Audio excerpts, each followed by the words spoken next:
Don't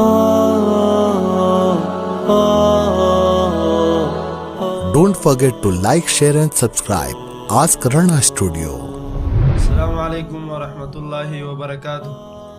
شیخ صاحب محترم، یو ورور دا سوال کړی چې بهار ملک کې اوسیږي، هغه وایي د کفار او غیر مسلم خلک مومن دا اعتراض کوي چې دغه د مسلمانانو زنانه دا بدنونه او دا پټوي او دغه رنګ دیو په دا لازم کړي.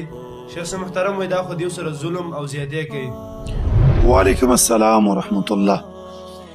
محترم حضرت رو سوال لا دی چې ډیر کفار دا اعتراض کوي چې مسلمانان د خپلو ښځو حقوق نه ادا کوي. مطلب دا چې ظلم ورسره کیږي. څنګه ظلم ورسره کیږي؟ کله وایي چې د یو شي حق نه ورکوي، کله وایي چې د بل شي حق نه ورکوي.